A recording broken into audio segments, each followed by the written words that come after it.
Hi, everybody. Welcome to our DAT IQ Weekly Market Update. This is our update for February 18, episode 327. I'm Dean Croak, Market Analyst here at DAT, coming to you live from Australia, where it's Wednesday at 2 a.m., believe it or not.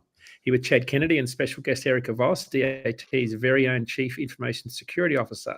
Good morning, everybody. Welcome to the show. Good morning. Good morning. Good to have you back, Erika. It's always good to be back, Dean. Thank you.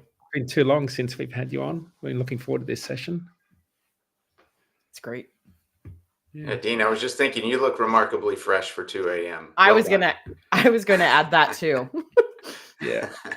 It's I can certainly tell you I don't feel it. It's taken we were talking about this last night about jet lag. It's a 16-hour time zone shift from Boston to here, and you only adjust one time zone for every sunrise in your new destination. So it's for 16 time zones, it takes 16 sunrises to move your body clock to Australia. And I've been here almost 14 sunrises, which means my body clock's about to arrive as I'm about to get on a plane and go home. Yeah. And then it's another 16 sunrises in Boston, if there is one, to get my body clock back in the US. Well, and of course, this is on the back of going to India for a week. So this is I've had a big change in body clocks and circadian rhythms in the last few weeks. It's giving you that young person glow is what it's doing for you there, Dean. You look good. Thank you. The sun in Australia is unbelievable. Like, we lead the world in skin cancer for a very good reason, but the sun down here is incredible. You don't have to go outside very much to get a lot of damage done to your skin. That's why we have 6 monthly checkups at a minimum. Wow. Erika, tell us a little bit about yourself and what you do for those that don't know who you are and what you do at DAT. Yeah, great. So I am actually DAT's Information Security Officer.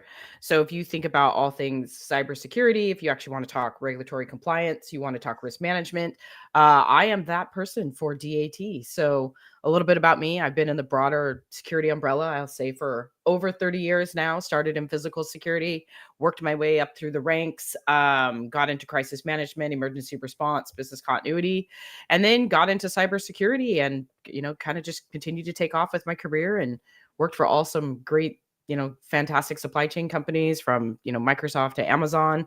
And then now landed here with DAT and, excited to be here. I can't believe it's been a year already, which has been a fast, crazy year, but that's pretty much it. I teach courses in the evening around cybersecurity because I love what I do. And then I always tell people my claim to fame is 2 years ago, I got my doctorate while also working full time. So strongly recommend to never do that again, by all means. But so now it's kind of fun when I go to speaking events or join things and they announce me as Dr. Erika Voss. It still has a weird ring because I still feel like there's so much more to learn in cyber, but that's me in a nutshell.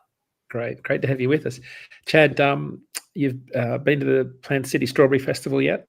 No, I try to avoid it, Dean. There's a lot of traffic in that area, and I know it slows down I-4 quite a bit, and the truckers probably try to avoid it too. But we've got a little bit of cold weather down here. We're benefiting from this cold front moving across the country. I think we've got snow and ice. Ben, who's backstage with us, has got some snow in the Carolinas coming. But I know there's been some really bad storms too in Tennessee and Kentucky. I don't know if that's hit your news channels down under, but prayers go out to those folks. I know there were some lives lost. So wish the best for them. We don't get a lot about weather. We're certainly getting a lot of news here about the plane accident, but it's quite odd that most of our news down here in Australia is fixated on the new administration that's taking effect in the country. So, but there is some weather. I did catch up on that through some of our apps here. So we'll have a look at some of the impacts of that data on Saturday morning when our 7-day rolling average data starts to come through for this week's truck movement. So, all right, we'll bring Erika back a little bit later and Chad to talk about some of the forecasts after I get through the spot rate side of the market. Let's have a look at some of the trends that we're watching in the market right now. I'll talk about the rates and show some charts in a second, but dry van and reefer both dropped, identical to last year. So after starting off January with a lot of strength, a lot of the momentum has fallen out of the market, except for flatbed. It's holding steady at pretty much exactly where it's been, around $2 a mile for the last 2 years. It's literally flat in the flatbed market. January imports came in. We talked a little bit about it last week, but they came in officially at just over 2.6 million TEU, 20-foot equivalent units. That's, again, a record high for January. It's the second highest ever, behind the May 22 record set during the pandemic. So suffice it to say, warehouses are full of imports.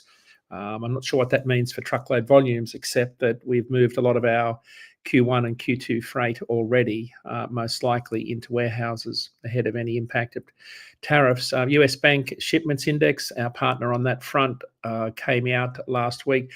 An interesting report for 2024 closed down. There was a further decline in shipments in Q4.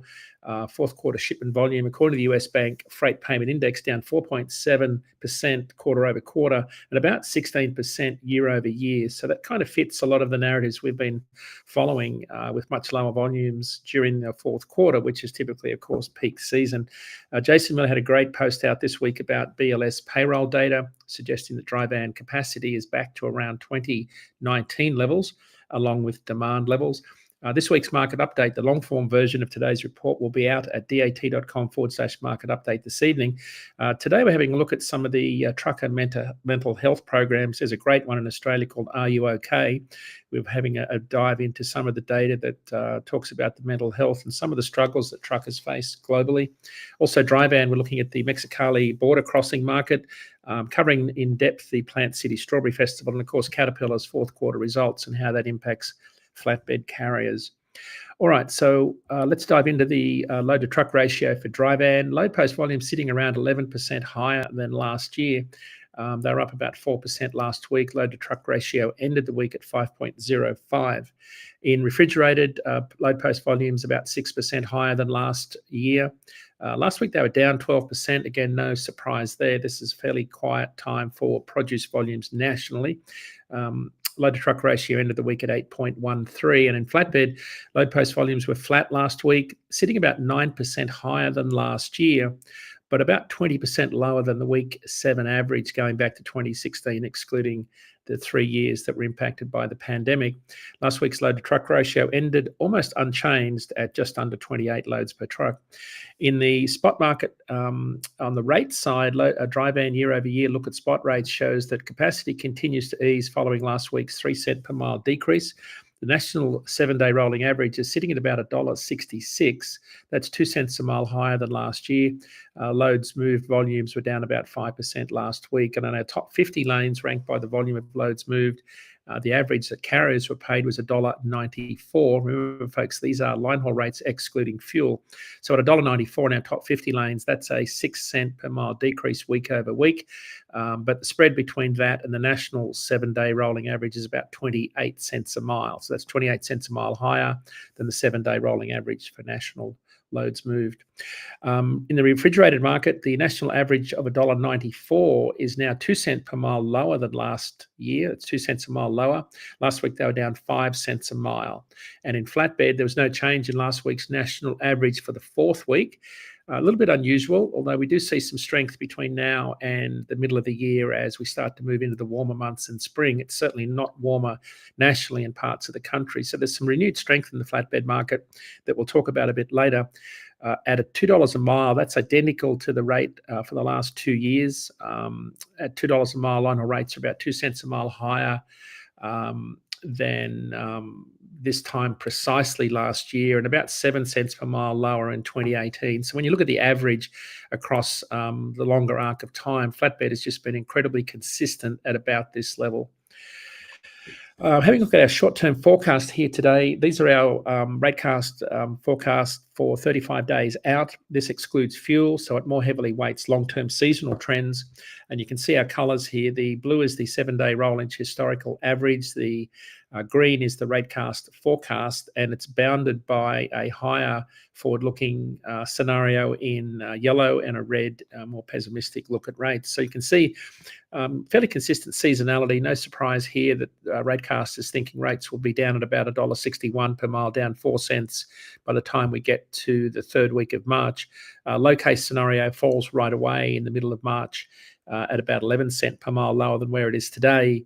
A high case scenario has rates up about 3 cents per mile, but I think ratecast has been pretty accurate here, we haven't seen much impact of these big weather events so far this year, except for the first couple of weeks of January. So we're seeing capacity ease. Some of the volumes that Jason Miller was reporting this week on LinkedIn show that we had a fairly weak January in terms of industrial production and manufacturing. So that supported some of the lower demand that we saw and some of the softness in the dry van market in particular. So refrigerated, let's have a little bit of a look at that. Again, it's starting to show the market is bottoming out in terms of the decrease in the rate per mile that we normally see in the first quarter. This gets us into early March when produce starts to move in some of the lower markets in the bottom third tier of the country as the country warms up. Ratecast has rates down 6 cents a mile out to the 21st of March, sitting at about $1.88.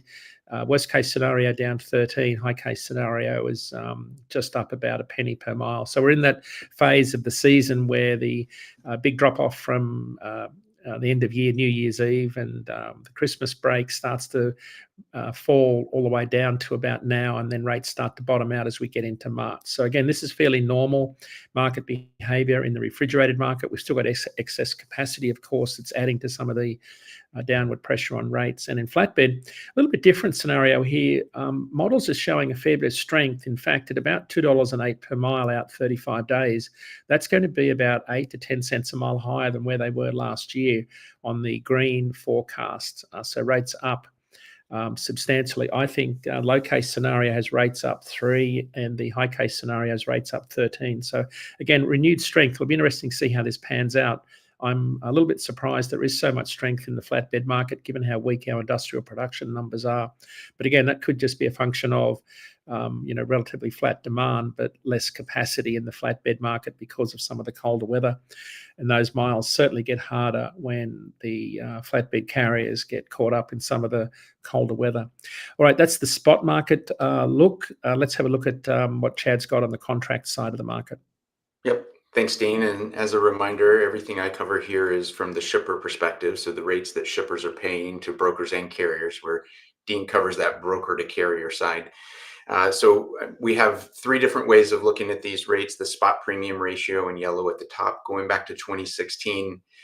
This shows the premium that spot rates demand above or below contract rates. And you can see the current state is negative 2.8% after a holiday spike that you see there at several weeks ago. So that seems to be cooling off on the dry van side. Perhaps these winter storms this week will pick that up a little bit. Maybe we'll see a little bit of a tick up there. New rate differential in blue here. This shows the percentage difference between new contract rates and those rates that they replaced. We're at positive 2.7%. So this is a positive sign for carriers and brokers. We're seeing continued trend and momentum up and to the right for new contract rates getting put in place. Not enough really to move the needle on that contract rate index yet. That's still pretty flat. And when I look at year over year contract index rates, they're still pretty flat, right around 0%. And so that's the state on dry van. Moving over to refrigerated, we're at negative 1.8% for the spot premium ratio. Still pretty cool. And then new rate differential, 1.9%, several weeks of positive movement there. Again, still not enough yet to really make any movement on that contract rate index for refrigerated. And then finally, we'll cover flatbed here. A lot of variability in that spot premium ratio with flatbed. New rate differential rates. It looks like some shippers have taken some 8% rate reductions in some bids. This is only around 15% of our data mix. So I wouldn't put too much stock in that trend going down. That I would expect to pop back up, especially with what Dean just showed for flatbed forecast. And the contract rate index bouncing around pretty wild and flat to maybe even a trend down there. And this is kind of what we expect to see with flatbed. A lot of variability, short-term seasonal rates. So we'll see how that plays out. And then finally, the 3 together as rate per mile. You can see those spot rates with dry van and temp control really very close to those contract rates. Really very much a balanced market from that perspective, where spot rates pretty much equal contract rates, and then flatbed a little bit below. So that's a wrap on contract rates. Yeah, thanks, Chad. Chad, just to help those that might not be following the RFP season that happens in the last quarter, when do you think we'll start to see the bulk of those RFPs from last quarter come into this year's routing guides? Yeah, next month. So a lot of those RFPs, the large annual RFPs from the large enterprise shippers, go out to market asking for proposals in Q4, and then they start to execute on those March, April. That's the most significant volume. It's a little bit of a mixed bag, but that's the most significant amount of volume. So March and April will be very interesting to see how that blue line, that contract rate index, does start to change a little bit. So what we're hearing from our shippers is it's still a mixed bag from perspective of they're taking some small decreases and some small increases, but pretty much flat. So it'll be interesting to see how this spring plays out. Yeah. Yeah.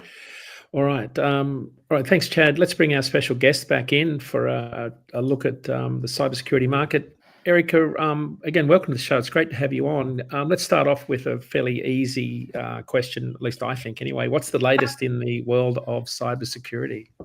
Yeah, I mean, the latest really in the world is ransomware threats and the attacks. That's the biggest thing that continues to hit people. A lot of people hear about it. It's hitting companies, 8 different ways, unfortunately.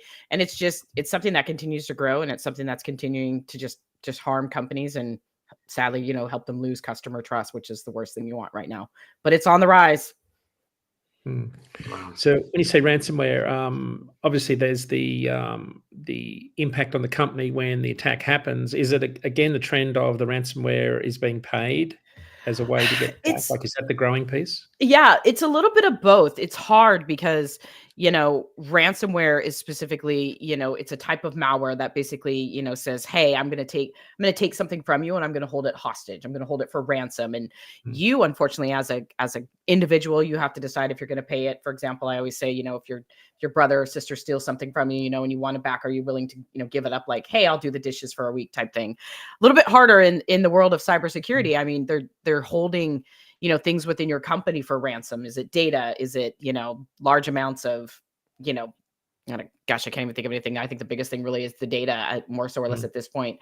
And that's where the ransom comes into play. It's what's that data worth to you? How critical is it? Do you want it, publicly put out there? Do you want it on the dark web? Do you want it leaked? I mean, there's all these ramifications that come into ransomware, and you have to think about, what's that worth to me? And then you have to go into this different world of what's my brand reputation impact if this ransomware attack hits me. And it's hard, it's critical. And it's a piece that, separate from being prepared for, it's a piece I try to work with companies on about, hey, we need to make sure we're doing exercises, tabletop exercises, real life scenarios. How do we think about crisis communications? Like, you have to make it as realistic as possible, because the biggest thing that I think, in some fashion, to not scare people on dark 30 here, but it will happen to you. It's not an if, it's a when. And so when that breach or that attack happens, you have to be ready to, answer to it. And you have to be ready and be prepared to say, especially if it's a ransomware, would we pay for the data? Would we pay to get our information back? Would we pay for our stuff not to be leaked?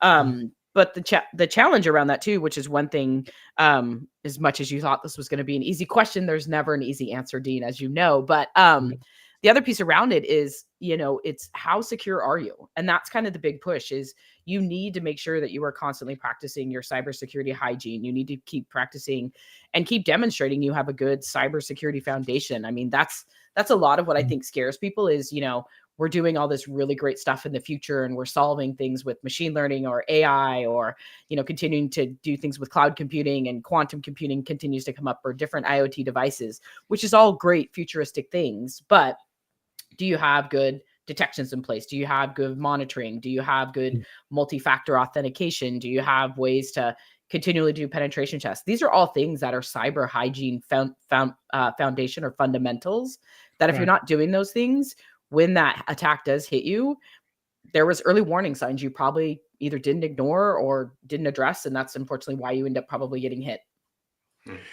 Erika, is there a seasonality to this? I kind of wonder, is it like the water has the path of least resistance, right? When it's moving, is it because we're seeing a rise in this particular area because the industry or everybody in general has got better at another area?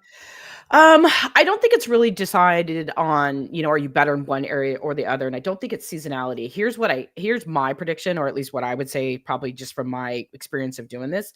A lot of it is how much do you protect your data? How much do you get out there and talk about all the things you're doing from a cybersecurity posture perspective? And we all want to talk about, we'll say in a good lens of like, hey, we're doing good things, we're protected, we have good detections, we care about customer trust. When you kind of start talking out there, you kind of become the target. Like, oh, you're out there touting, like, oh, how good are you? And when you do that, it kind of creates this double-edged sword of, well, let me go pop around and let me go test and see. Do you have some ports open? Do you have a server sitting out there that's, vulnerable, that's not patched? That's another big area. Do you have things where, oh, I don't need to worry about this, amount of data. I'll get to it later. It's not really sensitive. And I'm just going to leave it in an S3 bucket, but I'm not going to have, security on that S3 bucket. There's many different things. And so when those things are kind of left out there because you're focusing on this futuristic of things you want to do, that's when people find it. And that's when people decide, oh, I'm going to hold this for ransom, or, oh, I'm going to come see what I can do with it. And next thing you know, you kind of have this instant panic of, oh my God, I did something and I need to go either protect it, detect it, or lock it down. When actually it's a moment where once you realize it's already out there or somebody has a hold of it, that's when you actually need to go alert your security people or make sure they have, you're hoping they already have the detections in place naturally. But that's where you actually need to pause. And I think that's sometimes where people get worried is it's kind of like phishing attacks. People don't want to go say, oh, I got phished, because you just, you either don't want to get in trouble or you feel embarrassed. And it's like, no, a security person, we want to know if you've clicked on something. We want to know if something's been, held or something's not patched, because we have the tools and the capabilities to go do it and deal with it and hopefully try to not avoid having an actual incident. So there's this trick of holding your cards close, keeping your defenses veiled a little bit. The other side of that, we talked a little bit about this before the show, is we want to tell our customers we're protecting your data and we're doing all the right things. How much of that can we talk about with our customers? As far as I know, over the last year, we've deployed MFA, I think, and some biometrics to help secure that a little bit. Yeah, I mean, it's always a good question, and I'll tell you why I think it's a good question. I am probably the biggest person who loves to talk about customer trust, and I think actually, I'll make this bold prediction. I think you're actually not going to see chief security officers much longer. I think you're going to see chief trust officers. It's kind of where our industry is shifting a little bit. It's more about, are you having the right level of confidence with your customers? Are you actually able to say, I do care about your trust? And so the piece of that actually, which I think becomes very powerful, is, do you have the right thing set up? Do you have multi-factor? Do you have, biometrics and things like that? And so when I think about it from a customer trust perspective, I talk to customers when I get engaged is, let's talk about defense in depth. Let's talk about what's the security strategy. How do we make sure we provide and offer these multi-layers or these multiple layers of protection to say, hey, I'm not only protecting you at the front door, but also once you get inside my environment, I want to make sure you're also protected, and then be able to talk through, how that looks at from a layered security approach. How do we think about it from an integrated approach? And where this kind of really becomes powerful for people and, especially our customers, is it is around multi-factor. I mean, you want to make sure you have good multi-factor. And I always tell people it's good because if you think about it, when you pick up your phone and scan it, you're like, oh, I'm scanning my face to get into my bank app. You're making sure you have some type of multi-factor biometrics, whichever. We should be doing the same. We should be doing the same when we invite you into our environment. And so I talk to a lot of people around multi-factor and why it's important and what's the value out of it, and tie it back to customer trust. And then I talk a lot about high level, really just defense in depth, and what does it mean, and what's this thing called the FAN look like, which talks about different layers, and that's about as detailed as I'll get. I also caveat just with our customers, because it's the right thing to do. I will always be transparent and help them understand, making sure they have good, clear communications around why I won't give them all the information about how we protect our customers. It's because that's my job. My job is to protect DAT and then also protect our customers. I don't want you to know, because what you may think is a simple thing, maybe something that you share at a party or a conference, and next thing you know, I'm like, why am I seeing these upticks in these detections? And then that's where it kind of becomes a challenge. And so it's really more around or less of, hey, we've got incredible defense in depth, and that's the end of the conversation. I always tell people with a smile. I love the trust piece. I think that's super important. And the biometrics have been awesome. I appreciate that. Sometimes when you increase security, it slows things down a little bit, right? Like we've seen that at the airports over the last 20 years. but the biometrics sped it up a little bit, and my user experience is better. And that's great. Yeah. I was also going to ask, I think corporate security kind of overlaps a little bit with personal security, right? Like we Yes. as individuals have to secure our own stuff. And any tips for personal security, locking down your social security number, monitoring services? How do you advise your family Yeah, around personal security? I do kind of love this because I feel like my family always calls me and they're just like tech support. And I always laugh because I have the story around with, my mom being on the marketplace on Facebook. And she's just like, I've been selling stuff and I've been trying to give people my bank account information. I don't understand why it's not going anywhere. And I have this like cringe a little bit of like, oh God, when I see my parents call my phone and go, this isn't going to either end well or it is going to end well. But I always tell people the biggest piece of advice is if you're not buying anything, freeze your credit. If you're not out there looking to actively shop for a home, a car, or even something, apply for your credit card, you should have your credit frozen. Experian, TransUnion, Equifax, log in, set up an account. You can literally toggle a switch right over and freeze it. And it's actually a good thing to do because then somebody doesn't steal your identity. And if you were to go back to the question around, what's the hottest thing? It's ransomware. What's the second hottest thing? It's identity-based attacks. And it's if I can steal your identity and if I can, figure out how to compromise it, it's why not? And so the challenge that I think comes with that, and this is the piece where I think people don't realize is you enter in your information into, purchasing something, whether it's Ticketmaster to buy tickets, concert tickets, or, the grocery store when you're entering, you're signing up to get the rewards account, you're entering your email or your phone number. That goes into a database. And in that database, if that database, again, goes back to cybersecurity hygiene, if that database does not have good security, and then that database gets exposed, your information, even if it's just an email and a phone number, is now out there for people to abuse. Yeah. We may not think it's a big deal because it's our email and it's our cell phone, for example, or a phone number. But if you are a crafty individual, if you are a crafty attacker, you can start piecing together information. Oh, I've seen this phone number, and if your credit is open and I just happen to run these software capabilities that you can do as an attacker and find out more information about you, I start piecing together my own identity trail. Next thing you know, I can go impersonate Chad Kennedy. And then I type in and eventually I could guess, a last four of a credit card number. And then that goes into another system that I have as an attacker. And I mean, it's very sophisticated, but it's also very fast at how an attacker can move. And next thing you know, Chad Kennedy now has Chad Kennedy 2.0. His credit is open because he didn't freeze it. And now I'm, out there buying a house, I'm buying a credit card, I have a bank account getting open. The cause of that identity-based attack takes over years to recover, but it takes, seconds to destroy you.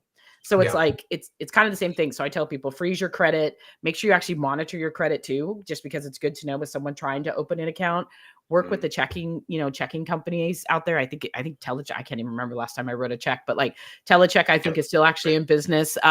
Work with them to make sure if somebody tries to open an account against your name, that they actually notify you in those regards. And then, we turn on privacy settings in our social media, but I always tell people go one step further. You don't need to post where you're at all the time. Oh, I just checked into this restaurant. It's you're putting yourself out there to become a victim.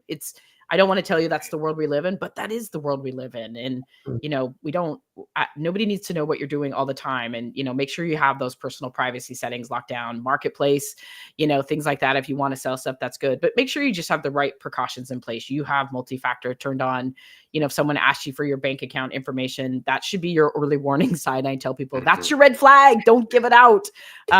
Anytime somebody asks for personal information that you normally would not give, you should know right then and there something feels off with this. And I tell people, no one is going to ever ask for your credentials. If someone, calls you up and says, hey, I can't get into something, could you give me your last name or could you give me your password? Nobody will ever do that. No ethical, good, person is ever going to ask you for those things. Same thing with bank informations. Unfortunately, people still get those phishing email scams and it's hard. They're so sophisticated and they look so real. But again, you have to pause even for 2 seconds and say, would my bank really be asking me for this information? Call them. That is the best advice I tell people still to this day.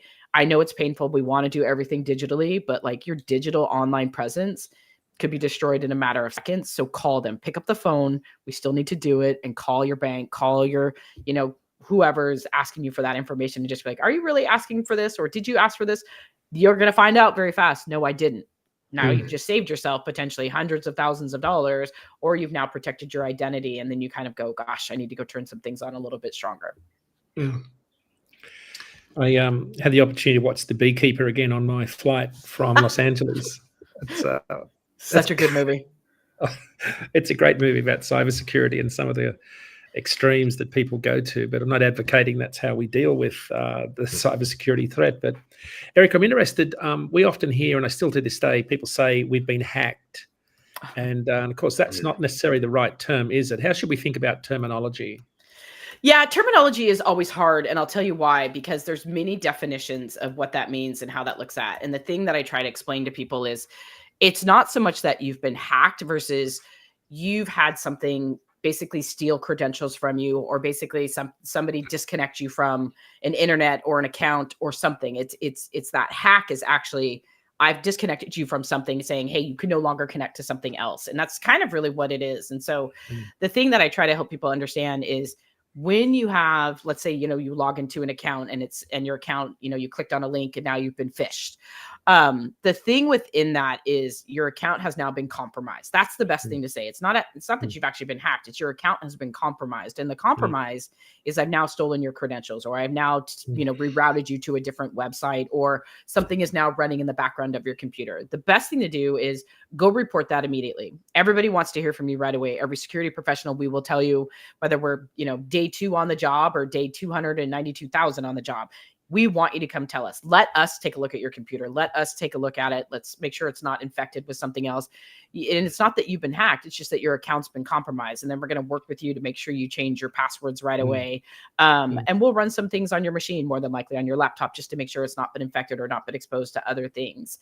And I think that's just it's unfortunately the terminology that we have. It's kind of, in some regards, people just kind of have that mindset of like, oh, I can't get into something, I've been hacked or I've been stolen. It's almost like this, you have this little bit of anger at first because you're like, why did this happen? And it's like 9 times out of 10, it's just you clicked on something or something has been exposed and you thought you'd go take a look at it, or you went to a website, or you logged into something that, again, that website may not be safe. And so that's how they kind of gain your credentials. And it's the compromise. The compromise is really the best word to use. It's never that you've been hacked. And hacked is, yes, it's a word that's known out there, but it's not a good definition of what's actually happening.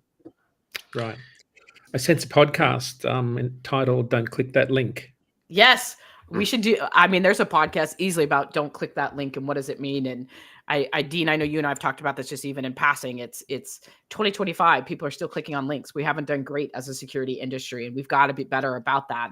But again, it comes back to cyber hygiene. How much training are you doing with your user base? How much do employees understand why not to click on links? And then how do you fight it? And what do you do? So yes, I would love to do a podcast on just don't make a stink. Don't click the link. Yeah, it's hard. I'm here with my mum who's 87 and she has failing eyesight. And so it's hard when she's navigating through social media on an iPad or on a phone to detect all of these things. So I feel like there's a whole generational aspect to this, where there's folks exposed to this and people are preying on some of those vulnerabilities when it comes to a site. Because I think what we assume is everybody's got 100% eyesight. That's not the case.